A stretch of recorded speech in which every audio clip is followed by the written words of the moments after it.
She was Carol Brady, the mother of the all-American family on the Brady Bunch. But in her new book, Life is Not a Stage, she says her upbringing and personal life were not always very Brady. Please welcome Florence Henderson.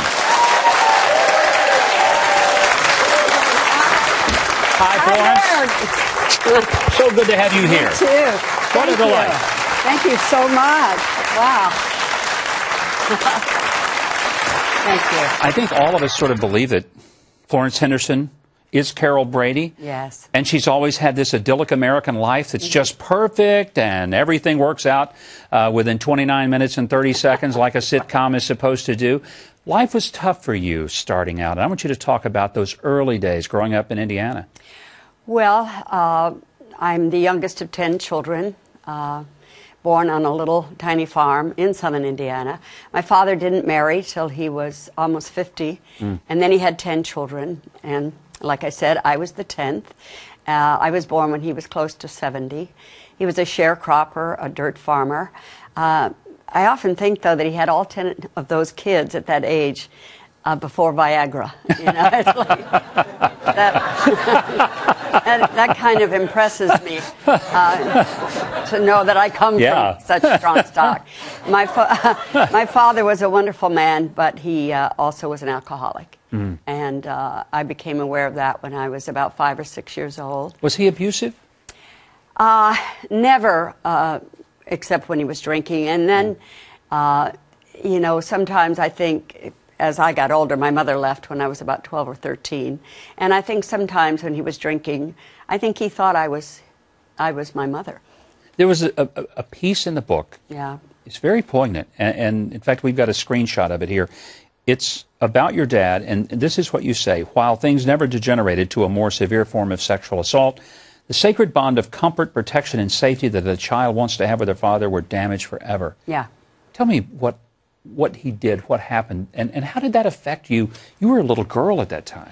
Well, I think the whole thing with my sister Babby, whom I write about in the book, was that we were the ones left to take care of my father. We were the only two left at home.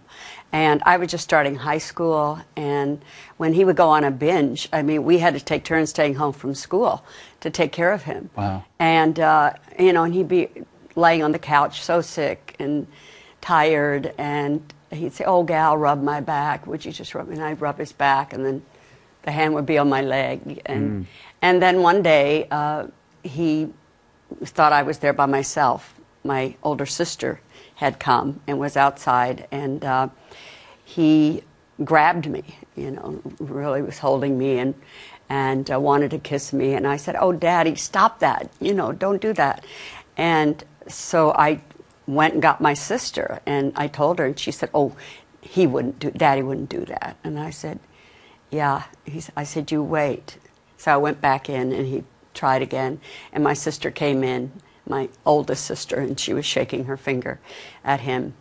And yeah, you know, it was tough because that trust, and yet I think it sets up a confusion in a child because you love that person so much. You want them to be well. You want them to be healthy. And this was the days before Oprah. People didn't have the opportunity to hear stories of other people. No one knew this was going on. No one knew. And I was raised, you know, a strict Catholic. So you just didn't talk about those things. You didn't ever talk about your family. You never said anything bad about your family. And so all of those things, you know. But I think if you're the child of an alcoholic, you become very hypervigilant, very aware. There's so many great nuggets that are real treasures from the book, Florence. But Carol, he almost called me Carol Brady. I did. I was this close to calling her Carol Brady. But you know what? She is going to hit me after the show. Now, would you forgive anything with that dimple? Look at that. It's so cute. So adorable. But Florence, I do want to ask about, there was a special moment. You talk about in the book that you were asked to do a role in which you would be in a nun's habit, and you said no, that you had too much respect for the sisters. And I thought that was a remarkable display of your own sense of honor towards some of the people who had been your teachers. I owe everything to my teachers. I received an honorary doctorate from a college in Owensboro, Kentucky, where I went to high school, and my whole speech was about my teachers, and many of them were in the audience.